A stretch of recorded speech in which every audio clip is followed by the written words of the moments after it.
मैं ये कहना चाह रहा था कि हमने बड़ों से सुना था कि तारीख जो है ना, तारीख जी जी वो दोहराती है। जो तारीख होती है, पिछली तारीख होती है, फिर आगे चल के वो तारीख को दोहराती है। जिस एरिया में अभी आप लोग बैठे हैं, ये सी पैक, जिस तरह सी पैक है, ये पिछले ज़माने में तालीम के हवाले से ठट्ठा एक बहुत बड़ा दस्तगाह था। बिल्कुल। और इस पूरे सिंध के अंदर कोई ऐसी वो नहीं थी।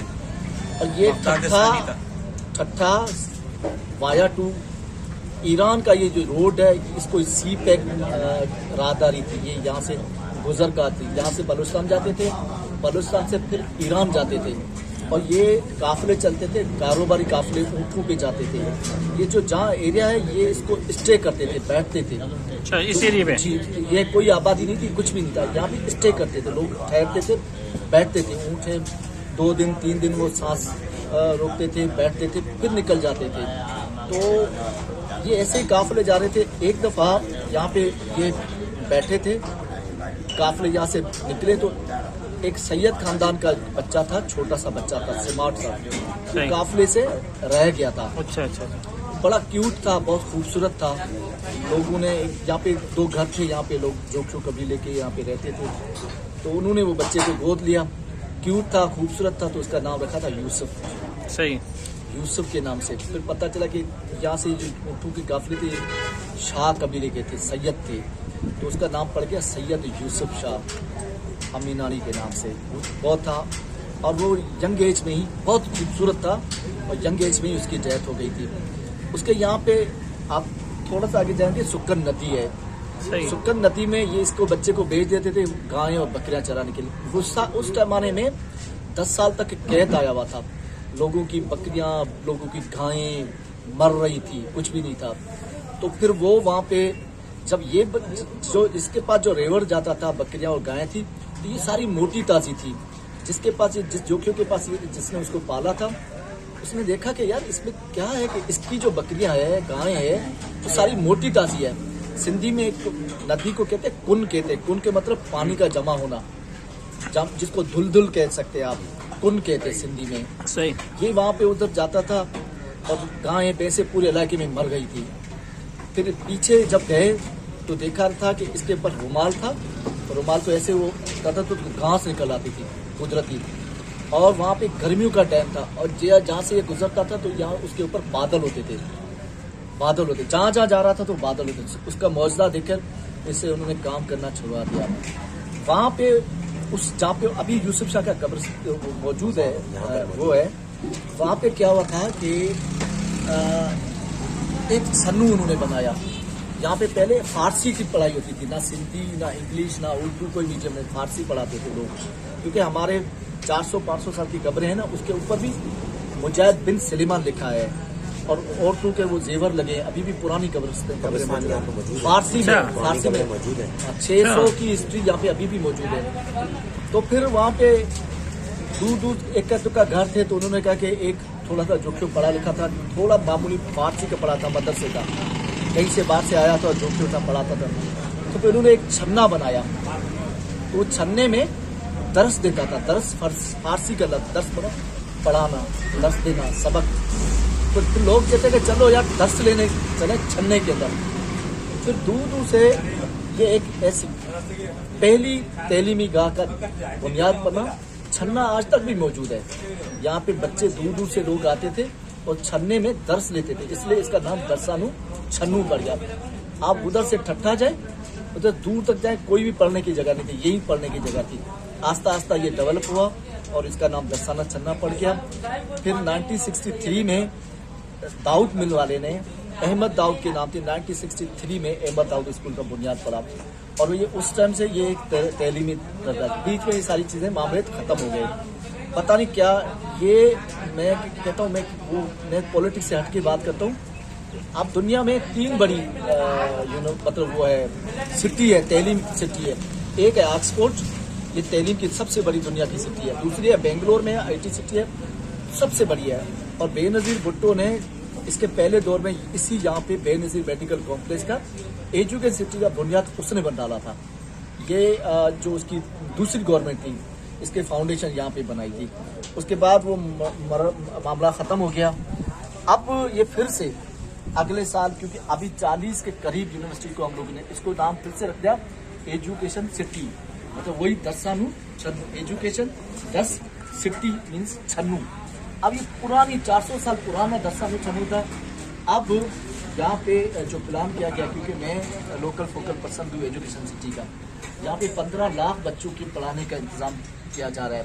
यहाँ से एक रेलवे का ट्रैक जाएगा जो आपको सदर टच करेगा और 25 मिनट का फासला है। आपके बैक साइड पे एक्सप्रेस वे बन रहा है, ये आपको 23 मिनट्स में आपको कयूमाबाद को ज्वाइन करेगा।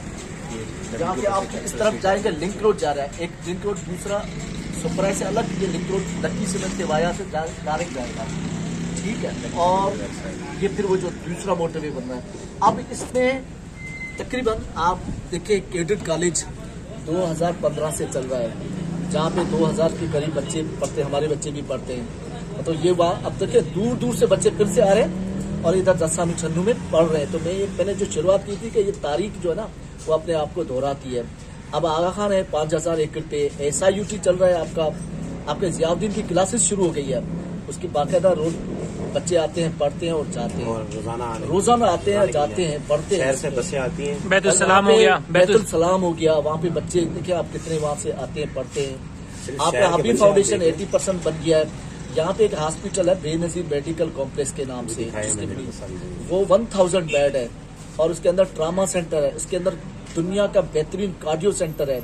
और ये इसको अभी अप्रैल के अंदर इसके 100 बेड का इसका इफ्तिताह करेंगे। फिर ये टीचर ट्रेनिंग हो गया, BEd M.Ed का बन गया, चल रहा है बाकायदा, BEd M.Ed का हो गया। यहाँ पे लाइब्रेरीज के डेवलप हो रही हैं आस्ता आस्ता। ये पूरे पाकिस्तान का एक मॉडल बन रहा है, एजुकेशनल हब है, एजुकेशन हब। अब इसको देखकर लाहौर में भी नॉलेज सिटी बना रहे हैं, दुबई में भी एक नॉलेज सिटी, लेकिन इससे छोटा है वो। ये टोटल 9341 एकड़ पे मौजूद है, 9000 के करीब यहाँ पे है।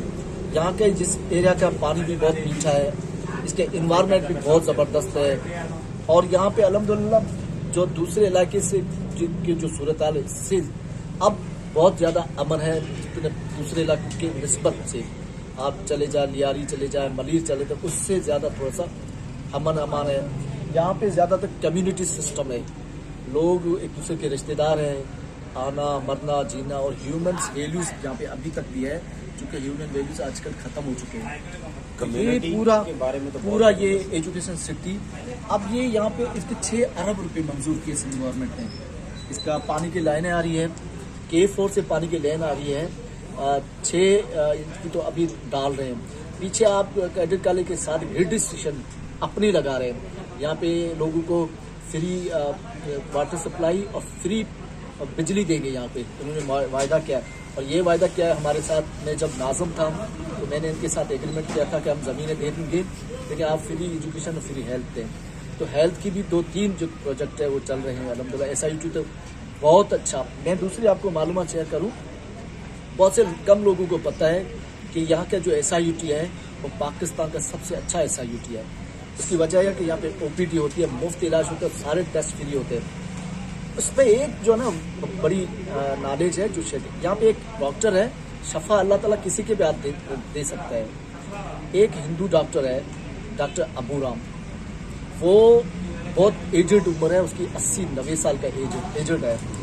वो बैठता कुर्सी पे नहीं है, इतने पैसे बैठता नहीं है, खाना नहीं खाता, और उसके हाथ में ऐसी शफा है अल्लाह ताला ने दी है, जिसको हाथ लगाता है वो सही हो जाता है, जिसको जिसकी वो इलाज करता है वो सही हो जाता है।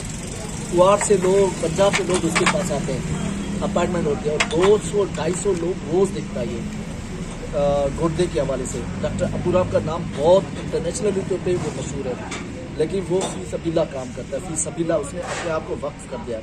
वो सिर्फ अतवार को छुट्टी करता है, सुबह 9 से लेकर 3 बजे तक डॉक्टर अबू राम यहाँ पे बैठता है। SIUT में? जी SIUT में, ये मालूमात। जबरदस्त। कितने बड़े हब से चलाने के लिए यहाँ पर रेजिडेंशियल एरिया के लिए आपका नहीं है? ये रेजिडेंस एरिया तो हर प्रोजेक्ट ने अपने अपने तौर पे रखा है, लेकिन जैसी इस पूरे सोसाइटी प्रोजेक्ट में बनी हुई खामी भी ये है, इस पूरे प्रोजेक्ट में खामी है कि यहाँ पे रेजिडेंस एरिया नहीं है। 29 विलेजेस हैं, वो सेक्शन है गवर्नमेंट की, वो गवर्नमेंट ने लीज करके उनको दे दी गई है। 29 विलेजेस है, ये उनको अप्रूव करके भेज दिया है, सबको सनतें हैं, सबकी ज़मीन पर दे दिया। उसके दायरा कार भी खींचा हुआ कि ये आप लोगों की ज़मीन है, और वो तो दिया है। लेकिन इसके अंदर कहीं पे भी, लेकिन ये भी लोगों के लिए मनफी राय कि यहाँ पे जो सर्वी ज़मीन है वो रेजिडेंट कॉलोनी नहीं बना सकते, ऐसी कोई बात नहीं है। ऐसी कोई बात नहीं है कि एनओसी एजुकेशन चिट्ठी देगी। अगर आपकी सभी ज़मीन है तो आप अपनी रेजिडेंट भी बना सकते हैं, लेकिन गवर्नमेंट की तरफ से रेजिडेंट कॉलोनी गवर्नमेंट की तरफ से नहीं बनती इस पर। जैसे आगा खान की 5000 एकड़ ज़मीन है, वो आईटी है उनकी, तो उनकी अपनी रेजिडेंट कॉलोनी अंदर होगी। जैसे जुडिशनल अकेडमी है मेरी ज़मीन के साथ, ये उसी के बारे में तो उसी के जुडिशनल अकेडमी के अंदर रेजिडेंट है। जुडिशनल अकेडमी नहीं, जजेस कॉलोनी नहीं है, ये जुडिशनल अकेडमी है। यहाँ पे जजेस सुप्रीम कोर्ट के, हाई कोर्ट के जो नए जजेस होंगे उनकी ट्रेनिंग करवाई जाएगी। ये जजेस कॉलोनी नहीं है, किसी जज को अलॉट नहीं होगी। चलो ठीक है, ओके हो गया, जज़ाकल्लाह जी।